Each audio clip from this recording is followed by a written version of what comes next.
Assalamualaikum warahmatullahi wabarakatuh. Waalaikumsalam. Selamat pagi menjelang siang untuk kita semua.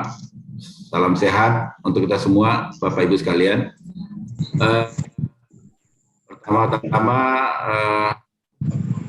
saya menyampaikan yang saya hormati Ibu Direktur Rumah Sakit Bunda Alia, mungkin beserta staf yang hadir pada kesempatan ini, narasumber Dr. Rineke Twistiksa Arandita, spesialis neurologi, sebagai narasumber kita pada hari ini dengan topik waspada pikun sebagai gejala penyakit Parkinson.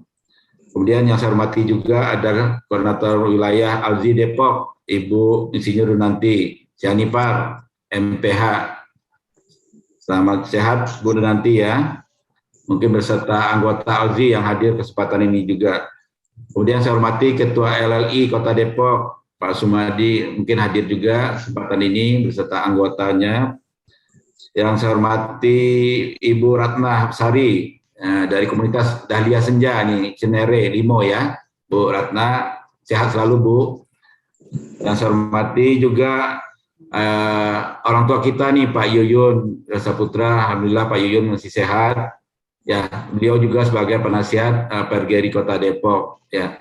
Dan teman-teman dari pengurus Pergeri yang hadir banyak ya, saya lihat ada Bu Dewi, Pak Erwin, yang Maharani dan lain-lain ya, yang saya hormati.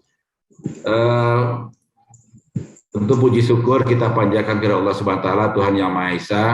Alhamdulillah pada kesempatan hari ini kita masih diberi kesempatan untuk bisa ketemu lagi ya pada kegiatan seminar awam, yang dimana kegiatan ini adalah atas kerjasama Rumah Sakit Bunda Alia dengan Pergeri Kota Depok, dan untuk topik hari ini juga dengan ALZI ya, dengan ALZI Depok.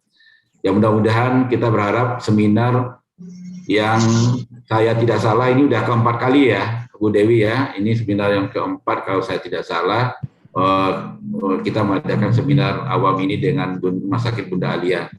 Ya, mudah-mudahan ini sangat bermanfaat bagi Bapak Ibu sekalian karena topiknya cukup menarik ya. Karena masalah pikun ini ini adalah yang sangat rentan ya akan dihadapi oleh pada usia lanjut ya.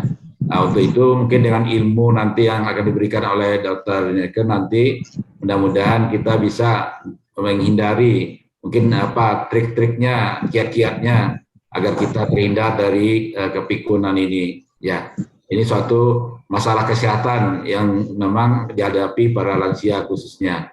Ya, mungkin itu saja, tidak panjang lebar, biar kita bisa mendengarkan nanti materi dari Dr. Rineke. Nanti kami menyampaikan materinya. Sekali lagi saya sampaikan, semoga kita bisa menyimak materi ini dengan baik, supaya ini menjadi bekal kita, dan ilmunya kalau nanti Bapak Ibu sudah dapat ilmunya, nanti dicoba dibagikan juga pada teman-teman yang mungkin nggak sempat hadir pada kesempatan ini, ya poin-poinnya, sehingga juga teman-teman kita mendapatkan ilmu ini ya pada hari ini. Demikian saja Pak Nofri dan semua Bapak Ibu semua, semoga selamat mendengarkan. Mudah-mudahan ini sangat bermanfaat untuk kita. Kurang lebihnya mohon maaf. Bila taufiq hidayah. Assalamualaikum warahmatullahi wabarakatuh. Baik. Assalamualaikum warahmatullahi wabarakatuh. Salam sejahtera bagi kita semua. Yang saya hormati pimpinan dan seluruh staf dari Rumah Sakit Bunda Alia Depok, Dr. Fahru Rozi, dan Dr. Rineke yang nanti menjadi narasumber. Dan juga yang saya hormati semua peserta webinar pada hari ini. Senang berjumpa dengan Bapak dan Ibu, saudara-saudara sekalian di bulan suci Ramadan ini yang merupakan bulan penuh berkah, dan tema yang kita ambil adalah waspadai pikun sebagai gejala penyakit Parkinson. Bapak dan Ibu tentu sudah pernah mendengar slogan "Jangan maklum dengan pikun", yaitu JMDP, yang merupakan slogan dari ALZI yang sudah dikampanyekan sejak tahun 2014 bersama-sama dengan ada di sini bukletnya, Dan ada videonya, kenali 10 gejala demensia Alzheimer. Mudah-mudahan semuanya sudah pernah dapat karena kita sudah pernah membagi-bagikannya. Nah, istilah pikun umumnya diidentifikasikan dengan kondisi penurunan daya ingat, di mana orang yang mengalami kepikunan sering lupa mengenai satu hal. Pikun adalah kondisi ketika seseorang butuh waktu lebih lama untuk mengingat, atau lupa dengan apa yang mereka lakukan sebelumnya, atau kehilangan memori baru. Selanjutnya, kita ketahui, seiring bertambahnya usia, perubahan muncul di semua bagian tubuh termasuk otak. Nah, inilah sebabnya pikun dikatakan sebagai kondisi yang biasa terjadi dalam proses penuaan. Lalu, mengapa kita perlu mewaspadai pikun atau lupa? Bapak dan Ibu, karena pikun atau lupa sebenarnya menjadi gejala awal dari demensia. Nah, apa itu demensia? Demensia itu menjadi payung besar dari 3 istilah.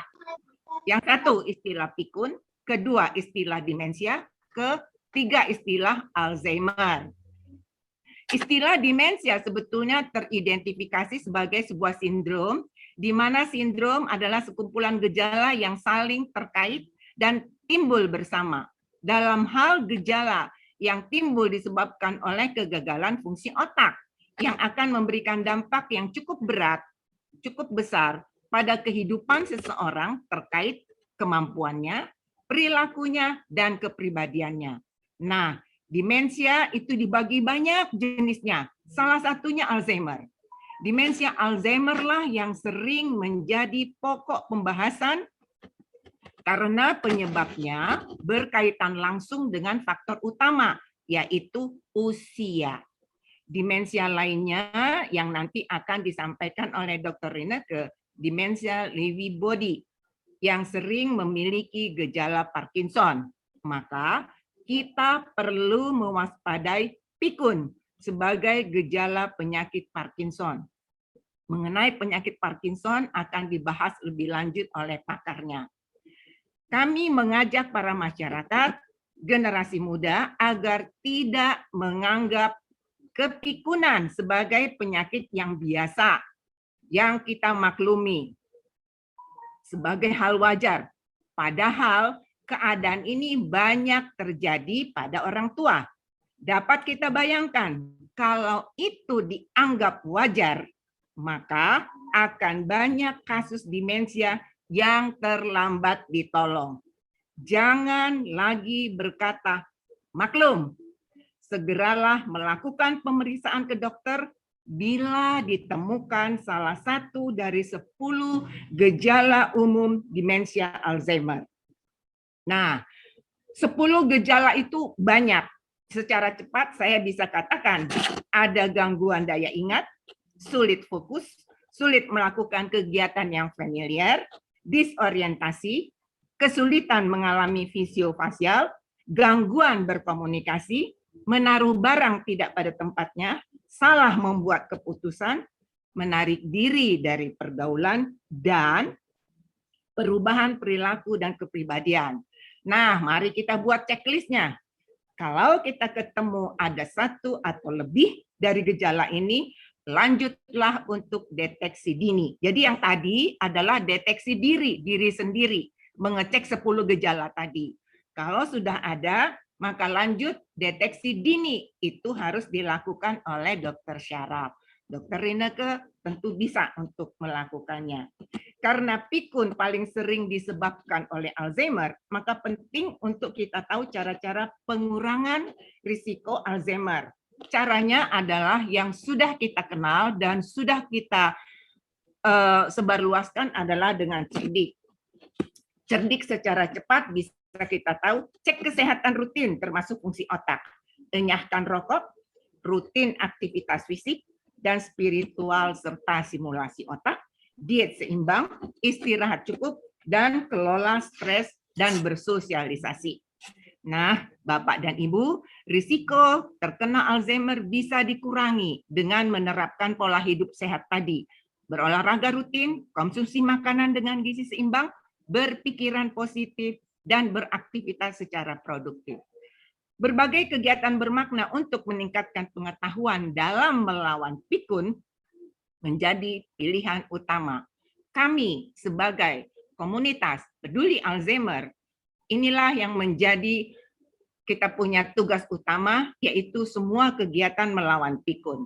Kami ada di Sekretariat ALZI Chapter Depok, di Laboratorium Klinik Gunung Sahari, Jalan Tole Iskandar nomor 9. Dan kami melakukan pertemuan-pertemuan secara berkala tiap bulan. Kami memilih hari Sabtu, minggu ketiga, dari jam 9 sampai jam 11. Bila ada di antara Bapak dan Ibu berminat, bisa untuk menghubungi kami. Bapak dan Ibu, semua orang akan menjadi tua. Namun tua yang bagaimana? Tentunya yang sehat, aktif, produktif, mandiri, dan bermakna. Kami mengundang Bapak dan Ibu melalui potensinya. Di sini banyak ormas-ormas lansia. Mari kita sama-sama dengan kami di komunitas Peduli Alzheimer Kota Depok melakukan berbagai kegiatan melawan pikun. Kerjasama dari seluruh komponen bangsa dimanapun Anda berada, atau masyarakat Kota Depok khususnya, niscaya akan dapat mewujudkan Depok kota ramah lansia dan ramah demensia. Terima kasih atas perhatian Bapak dan Ibu. Wassalamualaikum warahmatullahi wabarakatuh. Baik, Assalamualaikum warahmatullahi wabarakatuh. Selamat siang. Suara saya apakah terdengar jelas? Jelas, Dok. Jelas ya. Ya mungkin ya saya merasa sangat terhormat diizinkan untuk dapat sharing mengenai Parkinson, khususnya dalam lingkup gangguan fungsi kognitif atau yang lebih sering dikenal sebagai pikun. Saya mungkin mau apresiasi dulu tadi Ibu Donanti. Bagus sekali loh, itu semuanya sudah dijelaskan dengan sangat lengkap. Saya sampai amazed, nggak bisa ngomong, kayak wow keren banget gitu. Dan juga mengucapkan salam kepada Dokter Ozi ya Dok, Dokter Fahrul Ozi, dan juga kepada Bapak Ibu semua. Terima kasih sudah hadir bersama kami di sini. Semoga sharing pada siang ini dapat memberikan manfaat yang cukup untuk kita terapkan dalam kehidupan sehari-hari. Baik, ini sekarang saya akan mencoba untuk sharing. Biasanya kita ngomongnya sharing aja ya Bapak Ibu, soalnya pasti ilmu dari Bapak Ibu juga sebenarnya sudah ada dasarnya. Ini saya cuma sebagai refreshment aja. Jadi ini mengenai waspada pikun sebagai gejala penyakit Parkinson. Kenapa kita angkat tema ini? Karena memang ini bulan April adalah World Parkinson Awareness Month. Jadi kita akhirnya menariklah topik ini gitu. Kita lihat ya, jadi sebenarnya mungkin udah familiar ya dengan Parkinson. Bisa dihilangkan.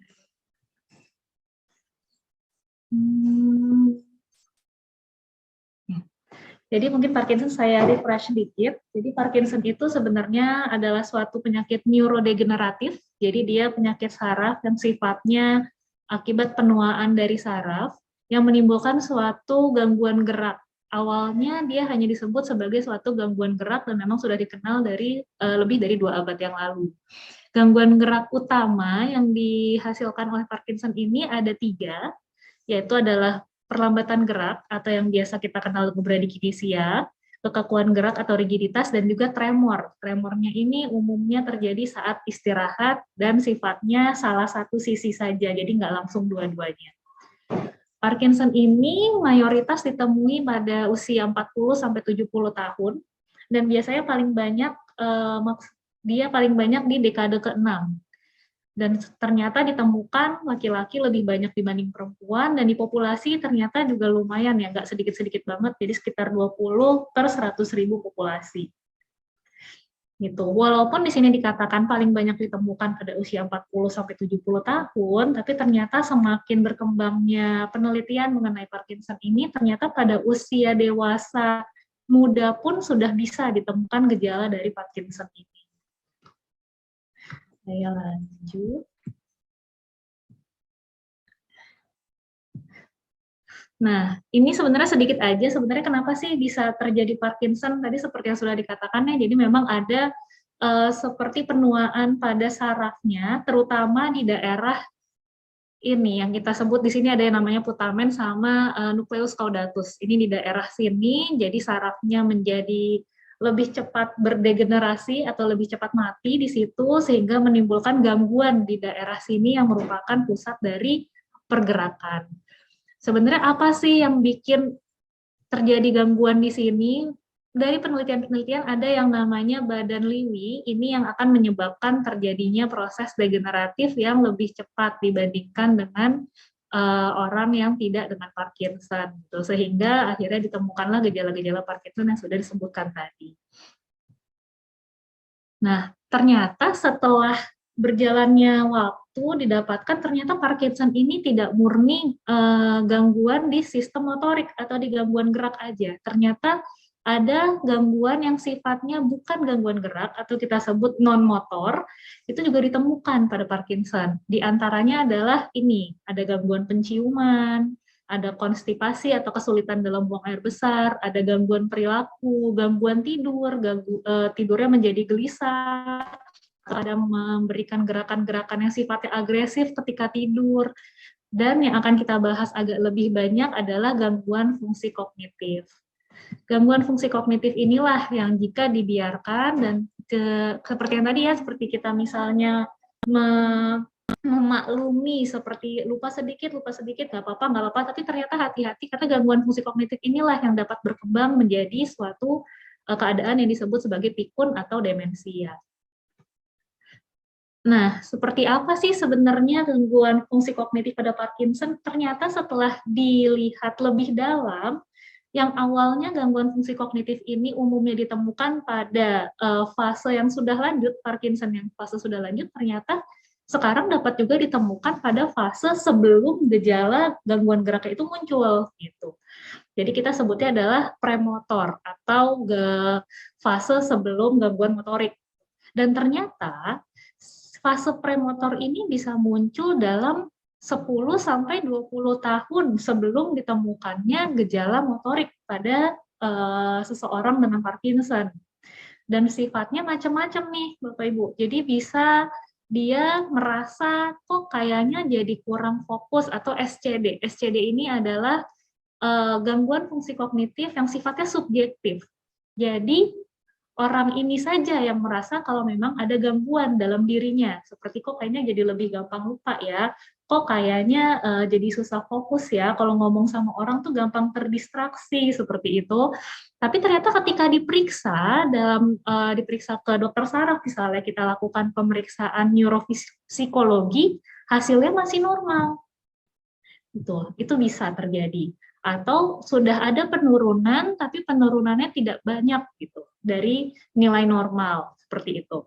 Nah, nanti bisa tuh biasanya pada penyakit Parkinson gangguan fungsi kognitif ini sifatnya tidak berjalan secara linear atau berjalan lurus kayak pasti makin jelek gitu. Ternyata enggak. Kalau kita lihat di sini ada garis putus-putus, ini adalah yang menunjukkan perjalanan gangguan kognitif dari pasien orang dengan Parkinson. Jadi kita lihat dia awalnya mungkin datang misalnya dengan gangguan fungsi kognitif yang ringan, nih ya.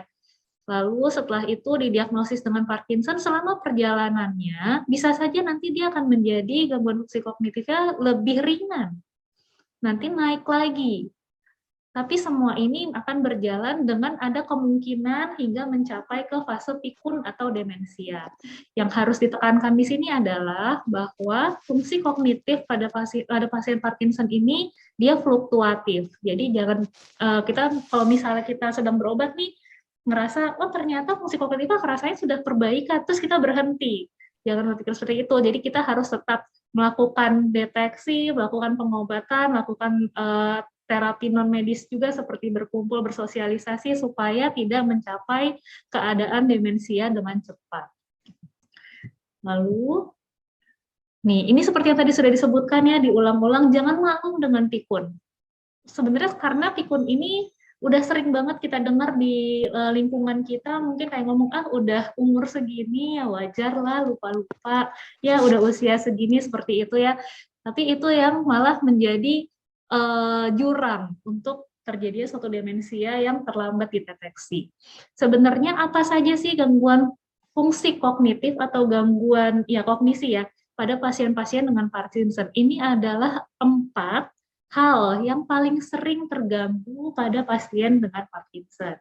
Ini ada gangguan fungsi eksekutif, itu adalah gangguan untuk gangguan dalam memecahkan masalah. Jadi kalau misalnya ada sesuatu hal, kita jadi bingung gitu mau mecahin mana, atau cuma sekedar kita mau bilang tolong tulis melakukan kegiatan yang sifatnya berurutan gitu.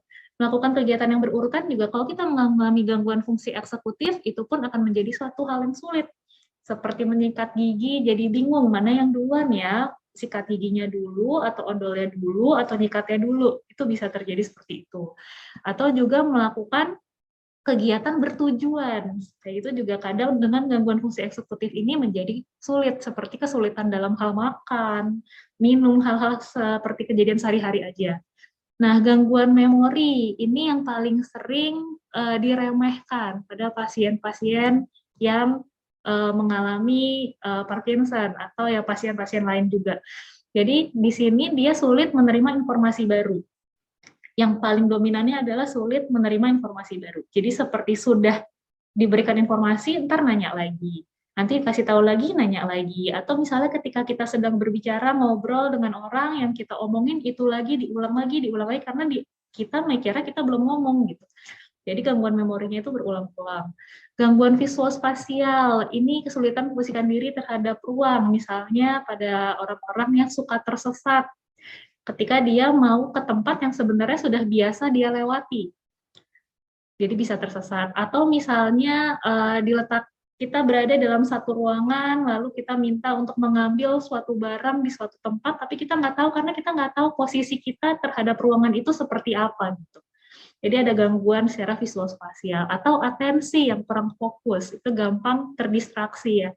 Jadi pemusatan perhatiannya jadi terganggu. Nah, lalu sebenarnya apa yang perlu kita lakukan nih supaya kita tidak mencapai ke tahap yang pikun tersebut? Sebenarnya tadi udah sempat disinggung oleh Ibu Dunanti juga. Jadi yang perlu dilakukan adalah hindari faktor risiko yang dapat dihindari dan jaga stabilitas faktor risiko yang tidak dapat dihindari. Misalnya apa? Misalnya, ini contoh-contohnya ya, merokok, alkohol, obesitas, kurang aktivitas, DM tipe 2, hipertensi, dan dislipidemia. Terus gimana kalau misalnya udah terlanjur merokok? Ya berarti kita stop rokoknya, karena sebenarnya merokok itu bisa kita hindari. Alkohol juga sama, hentikan alkoholnya. Obesitas, wah udah terlanjur gemuk nih, berarti aktivitasnya ditambah, makannya disesuaikan. Kalau misalnya sudah mendapatkan diabetes mellitus tipe 2 ini berarti yang bukan diturunkan ya, diabetes mellitus tipe 2 yang didapat ketika sudah dewasa, ya berarti kita harus konsumsi terapi untuk diabetesnya juga, lalu kita hindari faktor-faktor yang dapat memperberat diabetesnya juga. Begitu pula hipertensi, begitu pula dislipidemia. Ini mungkin dapat kita rangkum sebagai kontrol kesehatan secara rutin untuk supaya kita bisa mencegah terjadinya progresivitas dari faktor risiko yang sifatnya berada di sistem tubuh kita. Gitu. Nih, terapinya apa aja pada gangguan fungsi kognitif pada Parkinson? Terapi gangguan kognisi pada Parkinson sebenarnya kita bagi menjadi 3 secara garis besar. Ada secara obat atau medikamentosa, atau terapi kognitif, dan neurorestorasi yang dia bukan pakai obat tapi sifatnya bisa invasif, bisa non-invasif gitu ya. Kalau di medikamentosa, sampai saat ini penyakit Parkinson obatnya adalah levodopa. Levodopa itu kalau misalnya sering dengar obatnya mungkin seperti Levopar, seperti Stalevo, atau dopamin lah, pokoknya dopamin agonis gitu ya. Ini adalah sebagai terapi utama penyakit Parkinson-nya. Jadi bagaimanapun juga terapi kognisi yang saat ini kita bicarakan adalah yang terkait dengan penyakit Parkinson. Dengan kita dapat meregresi atau memperlambat progresivitas dari penyakit Parkinson-nya, berarti gangguan fungsi kognitifnya pun bisa menjadi diperlambat.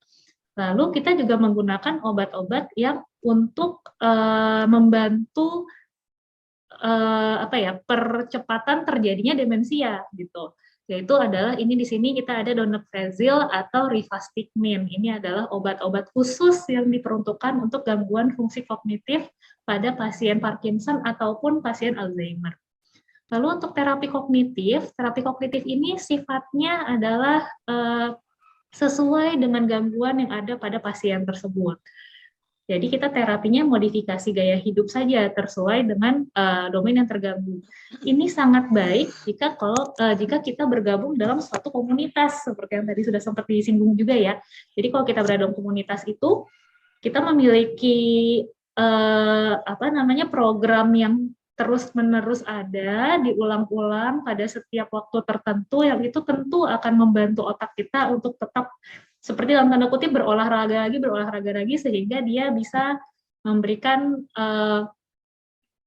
mencegah terjadinya progresivitas dari penyakit Parkinson maupun gangguan fungsi kognitifnya tersebut. Atau kalau misalnya neurorestorasi ini berarti kita bisa menggunakan alat, bisa TMS, CDCS, atau menggunakan yang invasif yaitu DBS. Itu tidak perlu dibahas lebih lanjut dulu kali ya untuk saat ini. Nih, ini tadi sempat dikatakan untuk terapi kognitif akan sangat baik jika kita dapat bergabung dalam suatu komunitas. Jadi kita selain bisa sharing juga di situ, berbagi tips and trick, dan juga kita berolahraga bersama gitu. Jadi otaknya berolahraga bersama sehingga mendapatkan manfaat dari satu sama lain dalam suatu komunitas tersebut.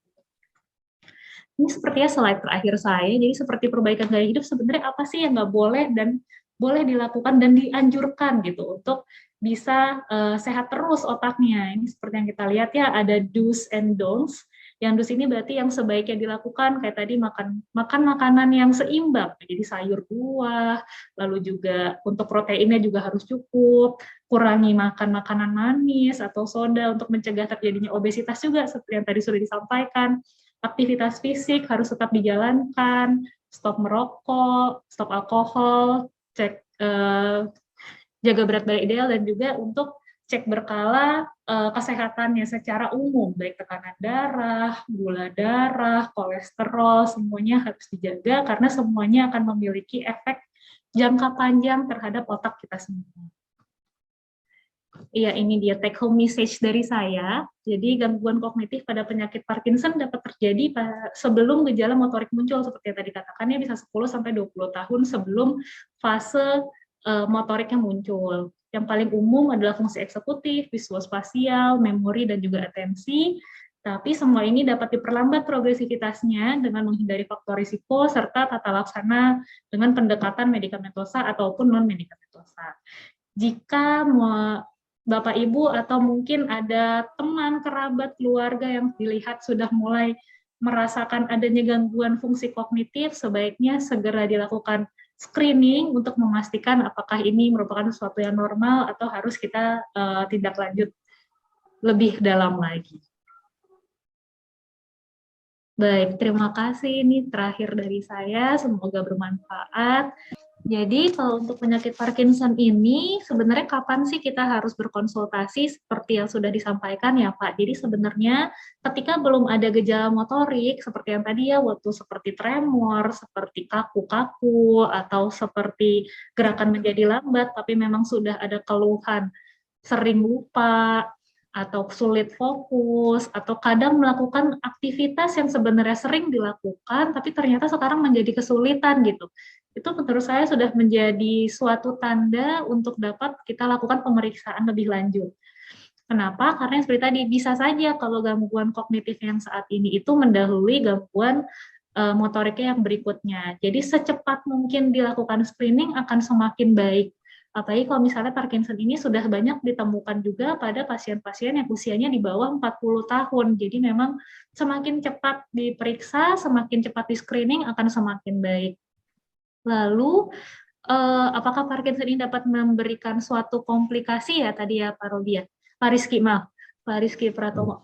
Jadi kalau misalnya untuk Parkinson ini sendiri, komplikasi yang muncul biasanya adalah komplikasi yang sifatnya sistemik, dalam artian ketika pasien ini sudah dalam fase lanjut atau sudah mencapai suatu suatu gejala demensia atau kita sebut sebagai Parkinson disease demensia, pasien ini akan tergantung dengan caregiver secara 100%. Jadi benar-benar 24 jam, 7 hari dia tidak bisa hidup tanpa caregiver pasien ini ketika dia sudah mencapai demensia. Kenapa? Karena dia sudah benar-benar kehilangan kemampuan-kemampuan yang dia miliki, seperti kemampuan untuk aktivitas sehari-hari dasar, seperti ya gangguan memori yang berat, seperti itu. Nah, komplikasinya biasanya muncul ketika pasien ini lebih banyak bedridden ya. Nah, artinya berarti aktivitasnya sudah berkurang, semua dilakukan di tempat tidur. Yang paling sering muncul adalah gangguan paru-paru, penyakit paru-paru gitu yang paling sering karena kurang aktivitas. Biasanya ini sih yang harus diwaspadai, atau seperti luka-luka lecet pada bagian punggung atau bagian di bawah di atas bokong karena memang terlalu banyak berbaring atau kurang berganti posisi. Biasanya komplikasinya seperti itu. Untuk Parkinson-nya sendiri ya progres penyakitnya akan secara dia sendirian, ya dia akan mengalami fungsi kualitas hidupnya akan menurun gitu, sehingga nanti akan muncullah komplikasi-komplikasi dari penyakit-penyakit lain. Lalu tadi apa lagi ya, maaf ya Pak, kalau misalnya ada yang terlewat mungkin boleh diingatkan ya Pak. Boleh, silakan dokter bisa pilih aja pertanyaannya yang ada di kolom chat, atau mungkin kita beri juga kesempatan bagi yang ingin bertanya langsung. Dokter masih mau baca yang untuk di kolom chat, silakan dok. Ini saya tadi mau jawab pertanyaannya Pak Rizky. Oh, oke, silakan. Tadi satu lagi ya, apakah penyakit tersebut rentan menyerang lansia dibanding usia muda? Iya betul, paling banyak ditemukan itu pada usia 40 sampai 70 tahun. Tapi memang tidak menutup kemungkinan bisa terjadi juga pada pasien-pasien yang usianya di bawah itu. Jadi jika ada keluhan segera screening aja kalau menurut saya. Demikian Pak Rizky.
kenapa Kak ini?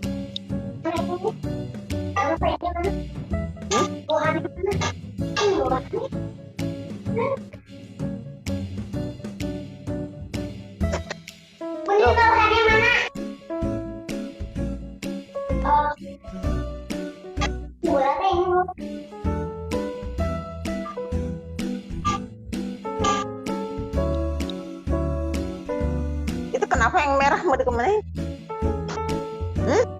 Ayo diikutin gerakannya.